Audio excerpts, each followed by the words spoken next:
Well, one of the most timeless and beloved classics of the opera world has officially taken the stage at the Centennial Concert Hall.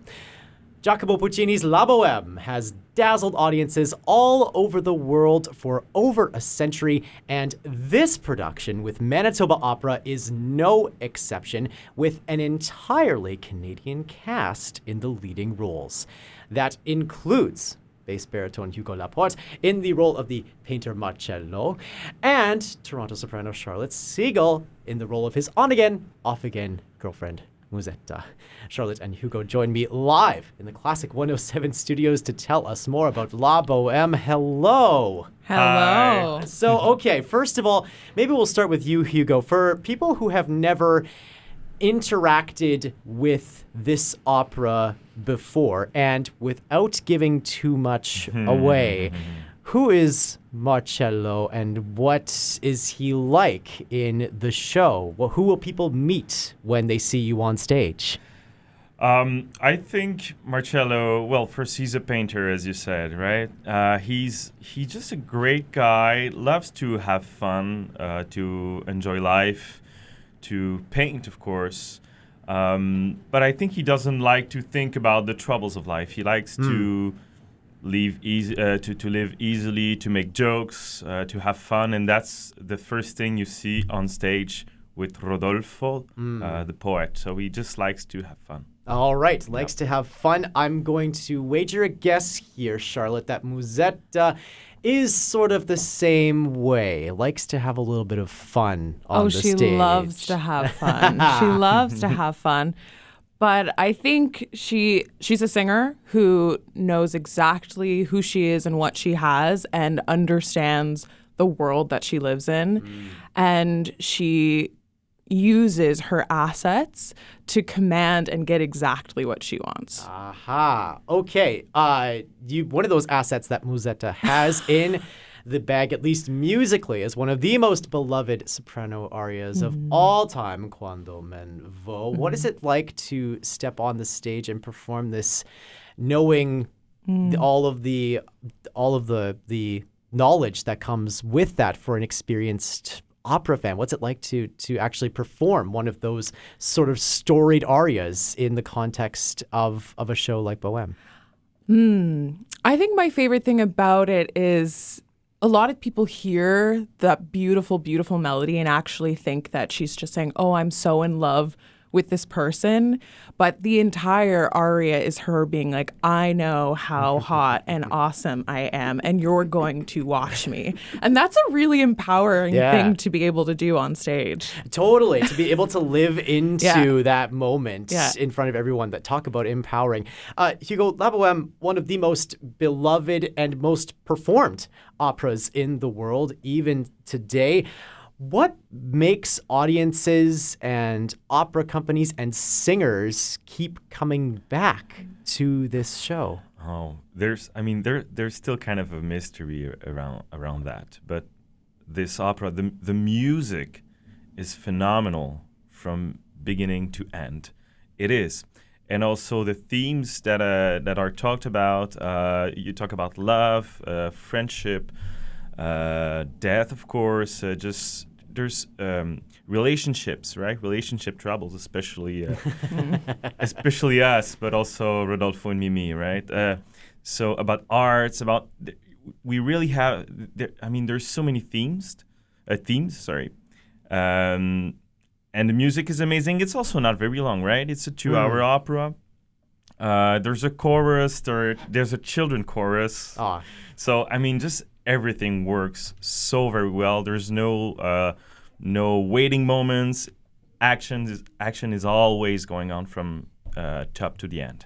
So all of the things that you just described, every sort of emotion that the opera contains, all of the different elements that make La Boheme what it is, would lead to the conclusion also that this is maybe a great entry-level opera for somebody who has never seen the show. What would you say to somebody who is maybe thinking about coming to La Boheme but has never seen an opera before and might get a little bit intimidated and go, oh, opera, ooh, I don't know.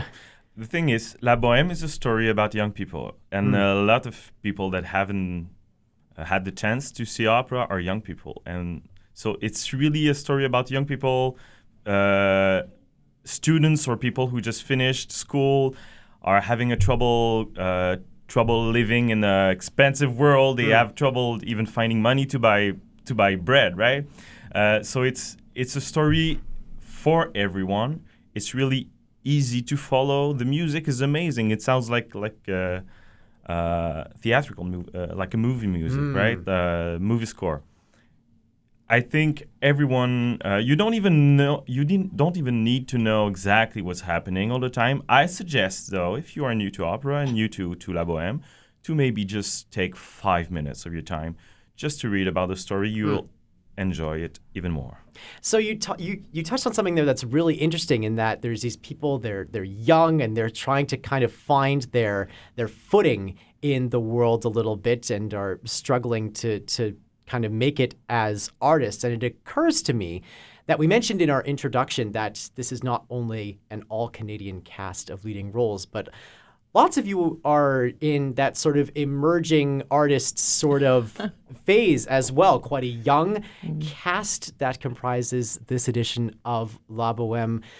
How does that translate then to putting this show together, Charlotte, to have you all in this sort of same career stage? Yeah, I mean, I think for some of it's really relatable as to when your next gig is coming, or how are you going to budget for the next year. And some people have kids, and it's very we're also living that. And because it's a young Canadian cast, a lot of us knew each other already, so I think we have that kind of chemistry of friendship as a base, and that's been a really, really beautiful thing. Hugo also mentioned there all of the different sort of emotions that La Boheme contains, all the overwhelming passion, the incredible struggles that these characters also face, something that I think people will certainly relate to in this current climate that we're in. What do you think, Charlotte, that La Boheme says to audiences in 2025?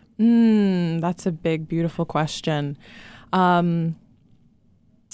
I think what it says is that with all of the struggle, I mean, we are watching the world burn.